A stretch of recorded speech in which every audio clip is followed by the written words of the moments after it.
안녕하십니까. 위생사의 조은진입니다. 네, 챕터 1의 위생곤충학의 개념부터 시작해 보도록 하겠습니다. 박스 1번에는 일반적인 내용이 나와 있는데요. 먼저 괄호 1번에 정의 보도록 할게요. 자, 인간의 건강을 직간접적으로 해치는 곤충에 관해서 연구하는 학문을 위생곤충학이라고 한다. 예. 학문까지 밑줄 쳐놓으시면 되겠고요. 여기서는 직간접적이라는 말이 중요하죠. 그래서 직간접적. 여기다가 동그라미 해주세요. 간접적 피해까지도 그런 해를 끼치는 곤충을 연구하는 학문입니다. 자, 그렇다면 이런 학문을 연구하는 이유는 뭐냐? 목적이 나와 있죠. 매개곤충과 인간의 질병 사이의 역학적 형태를 규명한다. 규명까지 밑줄 해두시고요. 1번 동그라미. 그리고 두 번째, 위생곤충에 대한 효과적인 구제 방법을 연구한다. 예.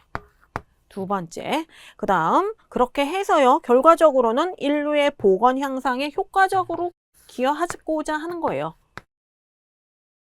1번, 2번 해가지고 3번을 이룩하자. 인류의 보건 향상에 효과적으로 기여하자라는 것이 위생곤충학의 목적입니다. 그 다음에 괄호 3번은 발달사가 나와 있는데 3번 앞에 별표를 살짝 이렇게 해주시고요. 이 발달사 같은 경우는 흐름을 이해하는 게 중요하고 그 다음에 어떤 사람이 어떤 사실을 입증했는지 그 사람과 입증 사실을 매칭시키는 게 중요해요. 입증 사실. 자, 뭐 이렇게 아주 자주 출제되는 곳은 아니고요. 한 2, 3년에 한 번씩 잊을만 하면 한 번씩 출제가 됩니다. 자, 1번 동그라미에 별표 한번 해주세요. 1번부터 7번 동그라미가 있는데 1번 동그라미에만 별표 한 개 더 할게요. 1878년에 자, 맨슨이라는 사람이 맨슨의 박스에 놓으시고요. 반크로프티 사상충이 모기 체내에서 감염 상태까지 발육한다. 그 사실을 알아냈어요. 자, 반크로프티부터 발육함까지 밑줄을 해놓으세요. 그리고 사상충에다가 동그라미 해놓으세요. 뭐 반크로프티 사상충이라고까지 뭐 외우셔도 상관없지만 어쨌든 얘는 사상충이 한 종류잖아요. 이 사상충은 기생충의 일종이에요. 아주 미세한 크기이고요. 우리 그 림프절로 침투를 해서 상피증을 일으켜요. 상피증. 사상충 동그라미 해놓으셨죠? 예, 상피증. 얘가 상피증을 일으키는데 상피증이 뭐냐면 코끼리 상자에다가 피부 피자예요. 피부할 때 그 피자. 예. 그래서 코끼리 피부처럼 만들어요. 우리의 피부를. 코끼리 피부 부드럽진 않죠. 좀 거칠겠죠. 그렇게 만드는 게 바로 이 사상충이에요. 그걸 누가 증명했다? 맨슨이 증명했습니다. 그리고 두 번째는 1898년에 로스가 학질 모기가 말라리아를 전파한다라는 사실을 알아냈어요. 예, 학질 모기가 말라리아 전파 밑줄. 이 학질 모기 중국 얼룩날개 모기죠. 그 다음에 1898년에는 시몬드가 벼룩이, 그러니까 등줄기의 벼룩이 쥐벼룩이죠. 흑사병을 전파한다라는 걸 입증했어요. 시몬드 기억하시고 벼룩이 흑사병 밑줄. 자, 그 다음에 1900년으로 이제 넘어옵니다. 월터 리드가요, 황열을 이집트 순모기가 전파시킨다라는 것을 또 입증했어요. 황열을 이집트 순모기가 전파. 순모기까지 밑줄 쳐놓으시면 되죠. 누가? 리드. 월터 리드입니다. 그 다음에 5번. 1903년에는요, 브루스와 나바로가 채채파리가 수면병을 일으킨다라는, 전파한다라는 걸 또 입증했어요. 채채파리가 수면병 밑줄.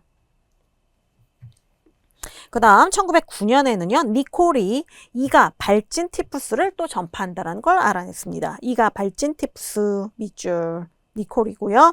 그 다음에 마지막 7번째는 1916년에 클리랜드가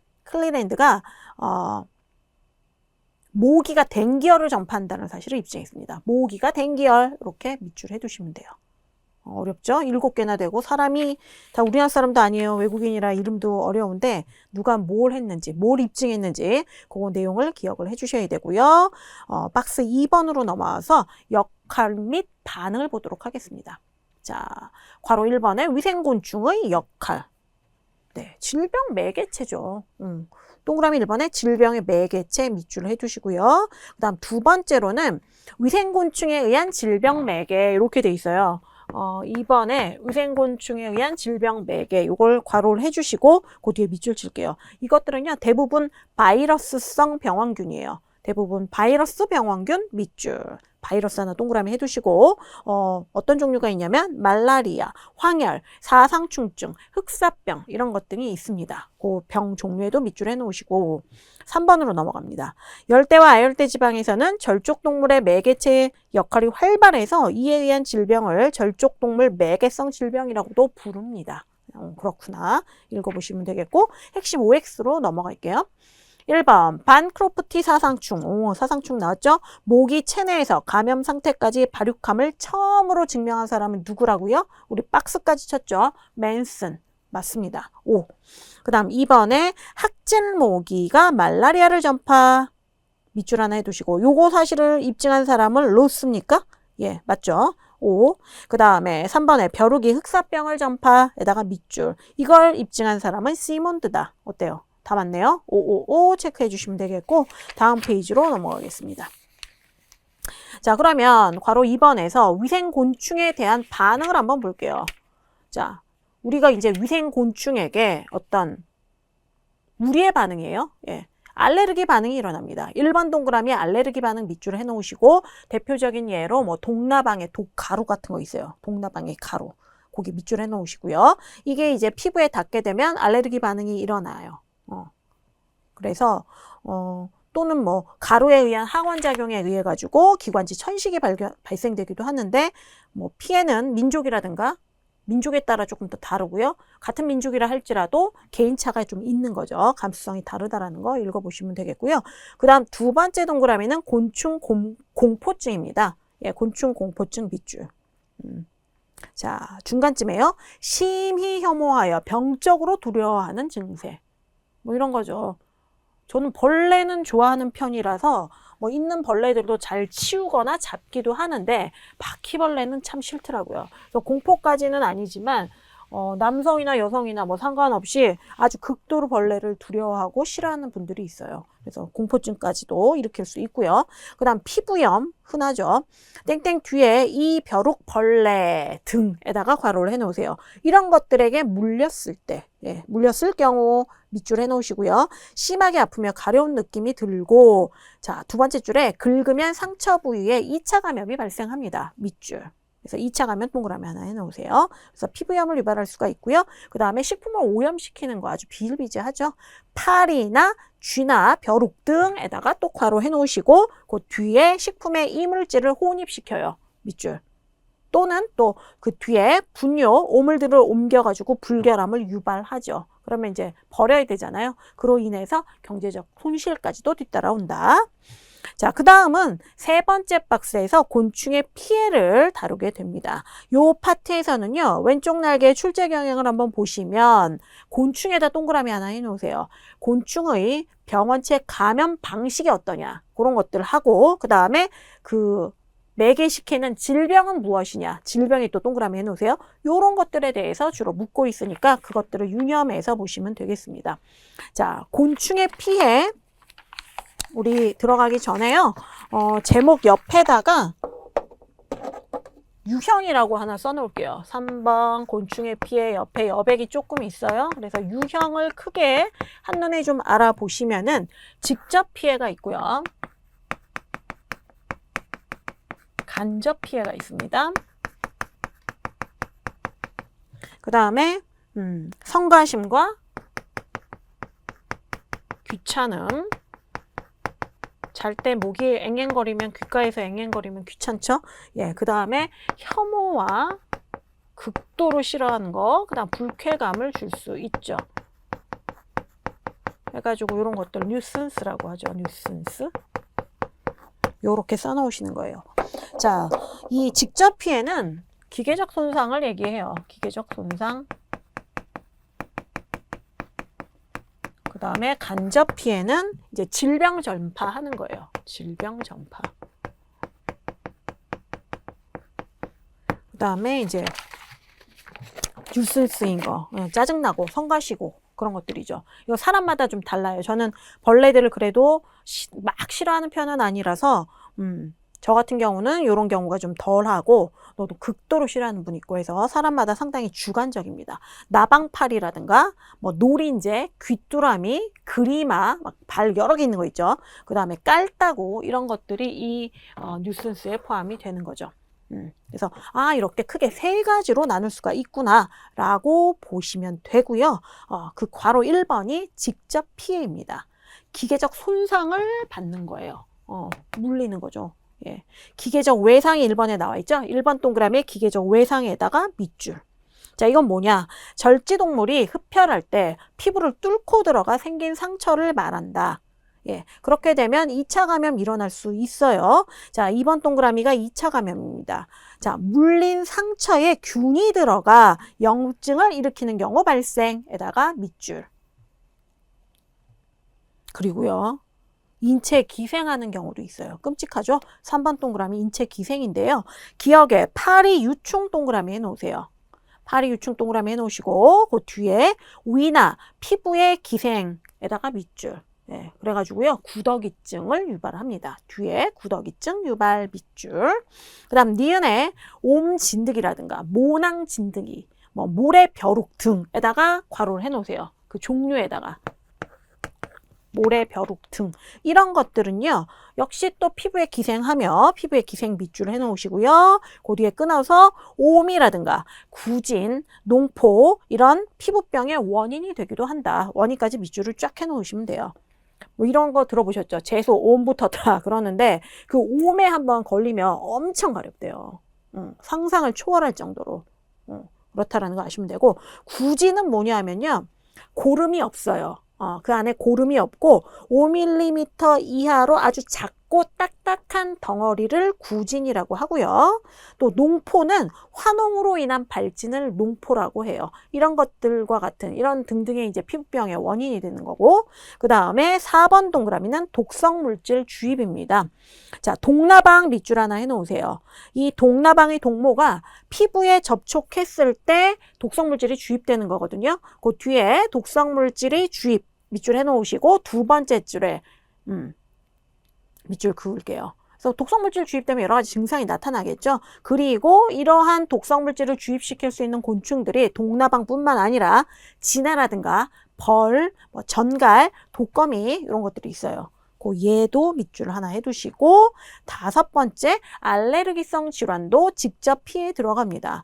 기억에 미세한 물질이 체내에 주입되거나 피부에 접촉에다가 괄호 해놓으세요. 이렇게 되면 그 뒤 갈색 글씨 면역학적인 과민 반응이 일어난다. 밑줄.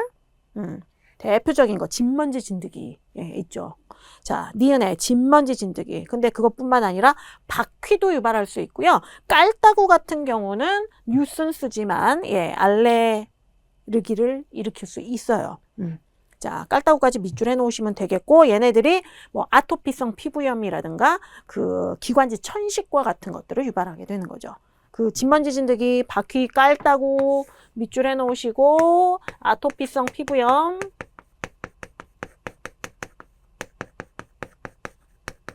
그 다음에 기관지 천식 써두시면 돼요. 되셨죠? 이러한 것들이 직접 피해고요. 그 다음 괄호 2번에 간접 피해를 보시면 절지동물이 감염병의 원인이 되는 병원체를 인체 내에 주입하는 그런 경우입니다. 제가 그래서 여기 질병을 전파한다 이렇게 써드렸죠. 자, 병원체를 인체 내 주입에다가 밑줄 하나 해두시고요. 1번 동그라미에 기계적 전파 또는 물리적 전파예요. 전파에다가 동그라미. 이 기계적 전파라고 하는 거는 곤충의 발이라든가 주둥이죠. 입에 부착시켜가지고 전파시키는 거예요. 그 동그라미 1번 옆에 땡땡 해놓으시고 발이나 입에 부착하여 전파라고 써놓으세요. 발이나 입에 부착해서 전파시키는 게 기계적 전파 또는 물리적 전파입니다. 자, 기억 볼게요. 곤충에 의해 병원체를 다른 장소로 운반합니다. 병원체 동그라미, 운반, 밑줄.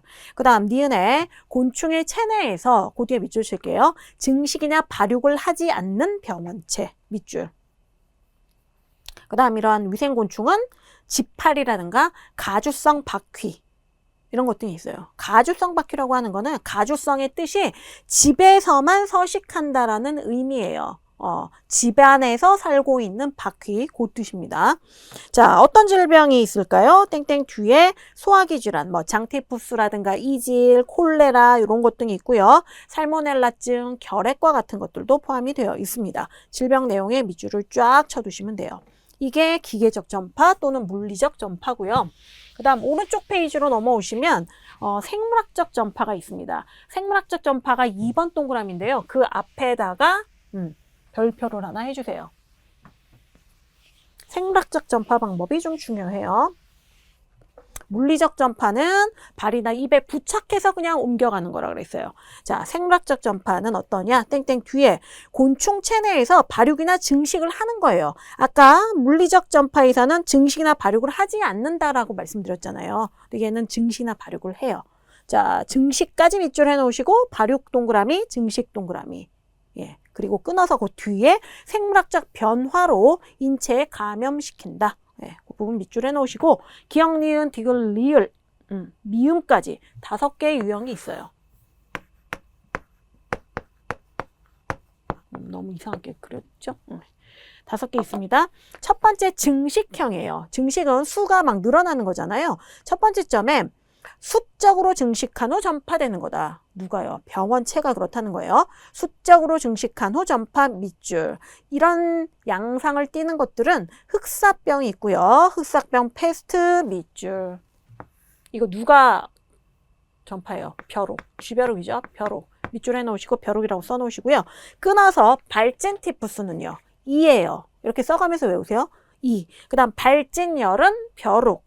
벼룩 써놓으시고 뇌염과 황열은 어떻죠? 모기. 예, 그 다음 재규열은 친절하게 이라고 써있어요. 그냥 밑줄 해두시고 또 끊어서 댕기열은 누구? 모기. 예, 이렇게 써두시면 되고 두 번째 니은은요. 발육형이에요. 커지는 거예요. 수적 증가는 없이 애가 크기만 커지는 거예요. 자, 발육만 하는 경우에다가 밑줄 쳐주세요. 첫 번째 점에 어떤 것들이 있냐? 사상충증, 모기, 밑줄. 그러니까 사상충이란 말이 들어가요. 그 뒤에 로아 사상충증 해가지고 그건 등에 의한 거거든요. 자, 그건 밑줄을 굳이 안 할게요. 사상충증 모기만 하나 밑줄을 그어주시고 그 다음에 디귿, 네, 발육증식형이에요. 아주 끝내주죠. 예, 커지기도 커지면서 숫자로도 늘어나요. 곤충 내에서 그 뒤에 증식과 발육을 함께에다가 밑줄. 말라리아가 있고요. 말라리아 밑줄. 이거는 모기에 의한 거죠. 예, 이렇게 써놨던 것처럼 밑에다가 밑줄 해놓으시고 모기 써주시고요. 그 다음에 수면병, 채채파리. 거기다가 밑줄 해놓으시고 수면병, 채채파리 별표 할게요.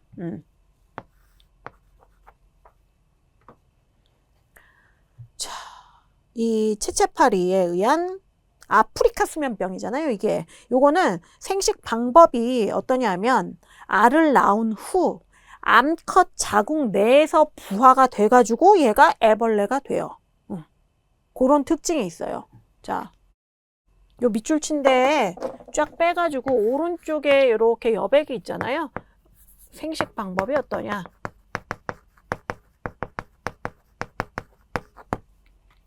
알 낳은 후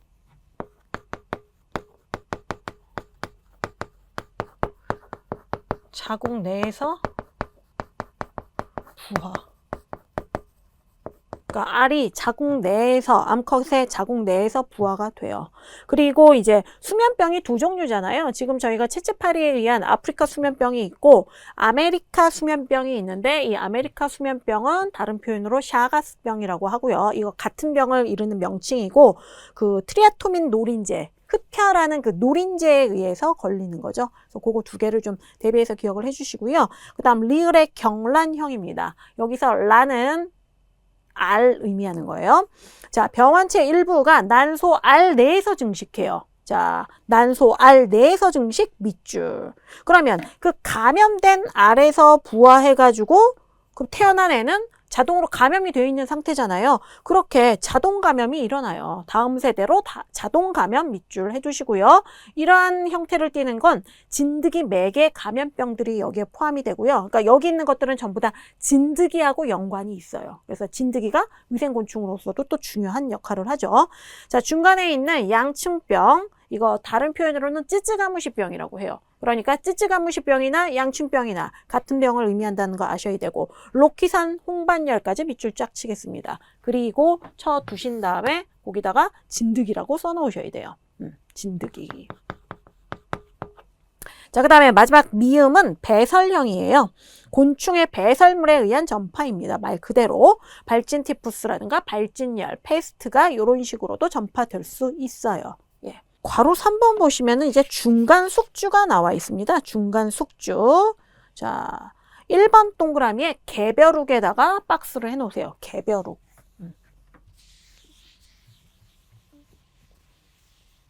개벼룩 박스 해 놓으시고, 자, 개의 장내 기생충인 개조충, 축소조충, 외소조충의 중간 숙주이다. 자, 개조충부터 밑줄 칠게요. 개벼룩은 개와 관련된 조충들, 개조충, 축소조충, 외소조충의 중간 숙주에다가 밑줄. 자, 그러니까 사람이 만약에 개벼룩을 삼켰어요. 운 나쁘게도. 그럼 기생충에 감염되는 거예요. 그 벼룩에 이런 조충들이 여러 개가 있으니까 그 벼룩이 중간 숙주가 되기 때문입니다. 그 다음 3번 동그라미에서 개나 가재에다가 또 박스를 해놓으세요. 개나 가재는 폐흡충의 제2 중간 숙주죠. 폐흡충의 중간 숙주 밑줄을 해놓으시고요. 옆에 여백이 있으니까 4번과 5번을 조금 첨가해 보도록 할게요. 4번에는 물벼룩이라고 써놓으시고요. 우리 1, 2, 3번 했던 것처럼 박스 해놓으시고 5번은 크릴새우예요. 박스 해가지고 물벼룩은 유구각 구충, 이름 좀 특이한 애들. 그 다음에 광절 12조충. 얘네들의 중간 숙주예요. 제1 중간 숙주예요. 자, 그 다음 크릴새우는 아니사키스죠. 아니사키스 제1 중간 숙주입니다. 자, 써두시면 되겠고, 괄호 4번으로 넘어가서 곤충 매개 질병을 보도록 하겠습니다. 쭉 여러 종류가 나와 있는데요. 우리 생물학적 전파에서 밑줄 긋고 누가 매개하는지 그 곤충 이름 썼던 것처럼 표시해 보도록 할게요. 자, 말라리아, 사상충, 댕기열, 황열, 일본 뇌염까지 밑줄을 쫙 쳐주세요. 이 다섯 가지죠. 다섯 가지는 모두 모기가 매개합니다. 쭉 해놓으시고 앞에다가 이렇게 모기. 그 다음요, 패스트 나왔죠? 끊어서 패스트 하나 밑줄 쳐두시고, 얘는 누구죠? 벼룩 써두시고요. 그 뒤에 발진티푸스 밑줄 해놓으시고, 그 다음 발진열은 벼룩이에요. 예. 그 다음 참호열, 재귀열 2개 밑줄 해놓으시고, 참호열과 재귀열은 이가 매개합니다. 이라고 써주시고요. 그 다음에 수면병 나왔죠. 여기서 수면병은 여러분들이 더 흔하게 알고 계신 그 아프리카 수면병이에요. 그래서 채채팔이라고 하나 써주시면 되겠고, 그 뒤에 찌찌가무시증, 그 다음에 로키상 홍반열은 경란형의 그 생물학적 전파 양식을 가지고 있던 진드기들이에요. 그래서 2개 밑줄 쳐두시고 진드기 써두시면 되겠습니다. 자, 오른쪽 날개 잠깐 보시면요. 알아두기에 댕기열이 나와 있습니다. 댕기열 바이러스에 의해요. 바이러스 하나 밑줄 쳐놓으시면 되겠고, 급성 감염병의 일종으로 모기가 옮기는 출혈열입니다. 출혈열. 자, 모기 동그라미. 고열과 함께 관절이 뻣뻣하게 굳는 느낌이 나고요. 찢어지는 것 같은 심한 통증이 느껴진대요. 무섭죠? 자, 이집트 순모기, 흰줄 순모기. 이것들이 매개해요. 이집트 순모기, 흰줄 순모기, 밑줄. 되셨죠? 그 다음에 이 질병을 막으려면 모기와 그 석식지를 없애는 게 가장 중요하다. 그거는 항상 그래요. 위생곤충을 어떤 무슨 그 화학적인 방법으로 방제하거나 물리적 방제, 뭐 생물학적 방제 여러 가지 방제 방법이 있지만 가장 좋은 거는 아예 그 서식지를 없애고 환경을 깨끗하게 하는 것이 가장 좋습니다. 그래서 댕기열에 관해서 살펴보셨고요. 핵심 OX 문제 보도록 할게요. 1번 기계적 전파는 곤충의 직접 피해가 해당된다. 기계적 전파는 간접 피해였죠. 예. 간접 피해에서 전파라고 하는 것들은 전부 다 간접 피해였어요. 전파해가지고 병원체를 주입시키는 그런 것들이었잖아요. 이 그 기계적 전파는 간접 피해다. 예, 기계적 전파 밑줄 해놓으시고 전파 동그라미 해놓으시고 직접을 간접으로 바꿔 놓으세요. X고요. 그 다음에 2번에 흑사병, 발진티푸스, 재기열 등은 증식형에 해당한다. 어때요? 맞죠? 그 밖에 뇌염이나 황열, 발진열, 댕기열과 같은 것들이 있었어요. 5고요. 그 다음 3번 개조충 나왔습니다. 개조충의 중간 숙주는 벼룩이었죠. 개벼룩. 예, 맞아요. 개조충에 밑줄해 놓으신 다음에 이것뿐만 아니라 뭐 축소조충이나 외소조충도 있어요. 개조충, 개벼룩. 5. 표시해 주시면 되고 다음 페이지로 넘어갑니다. 드디어 이제 박스 4번에서 방제 방법이 나와 있는데요. 그 옆에 뭐 위에도 괜찮고요. 여백이 좀 많이 있어요. 거기에다가 뭘 써놓으시냐 하면 어쨌거나 이 그 결론적인 겁니다. 이상적이고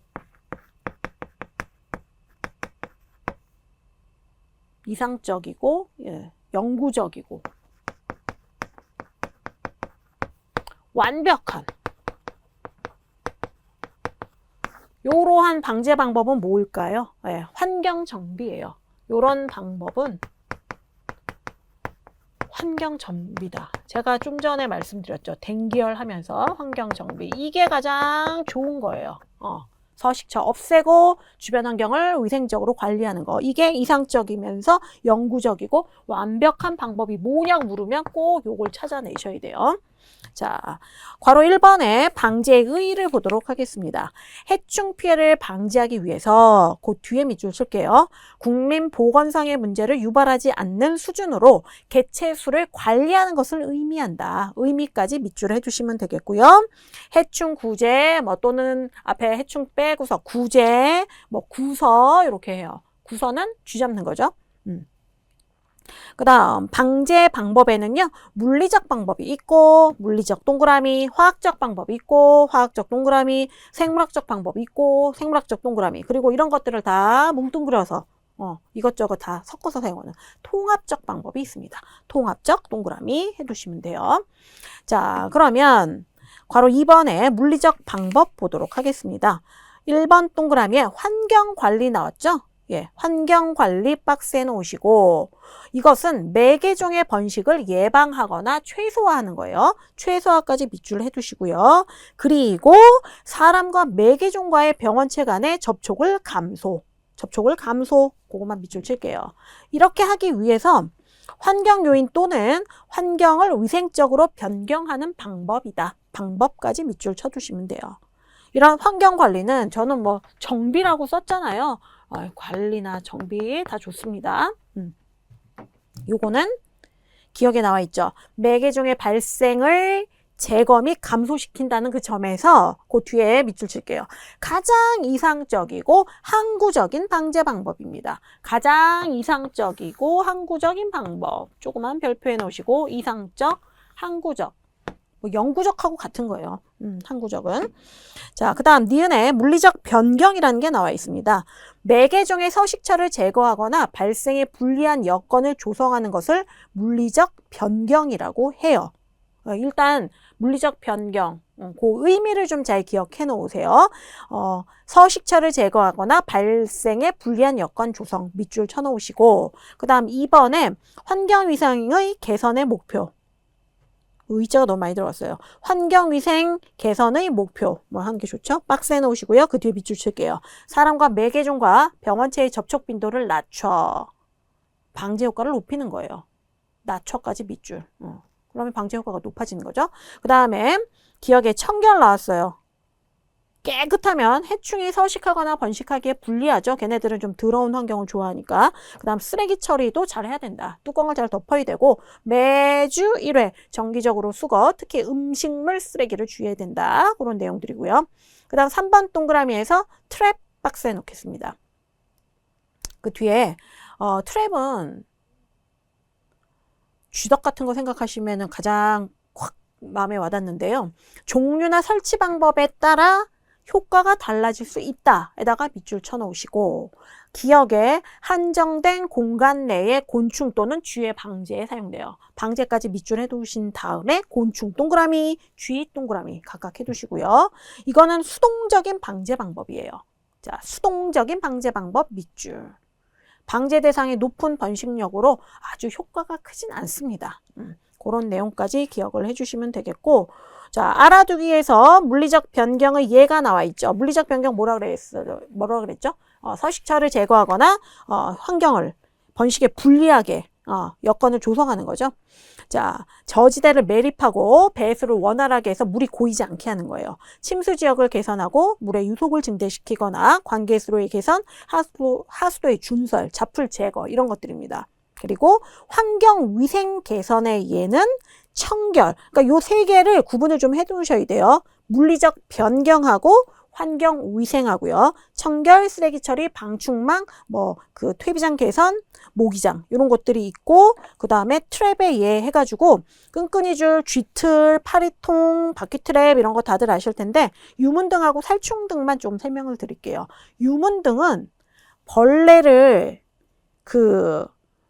유인해가지고 모터로 돌아가는 펜으로 이렇게 쏙 빨아들여가지고요. 포진망에 포획해가지고 말려 죽이는 거예요.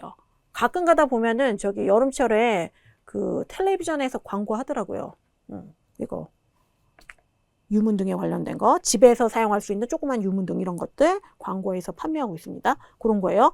모터로 돌아가는 펜으로 유인된 곤충들을 빨아들여 가지고 포진망에 포획해서 말려 죽이는 방법이다. 그리고 살충등은요. 음식점이라든가 공원, 거리 이런 데 보면 이렇게 푸르스름한 등 켜져 있는 거 보신 적 있을 거예요. 그러면 그 야행성 곤충이 좋아하는 한 350에서 370 나노메타의 파장을 보내는 거거든요. 파장의 푸른빛을 내보내는 거예요. 그럼 얘네들이 좋아하니까 그 등에 이렇게 유인돼서 끌려오죠. 그렇게 되면 전기로 이렇게 태워가지고 없애는 방법입니다. 그래서 유문등과 살충등 어떤 차이가 있는지 좀 확인해 주시면 되겠고 오늘은 물리적 방법까지 해결해 보았고요. 괄호 3번의 화학적 방법부터는 다음 시간에 연결해서 나가보도록 하겠습니다. 오늘도 고생 많으셨고요. 다음 시간에 뵙겠습니다.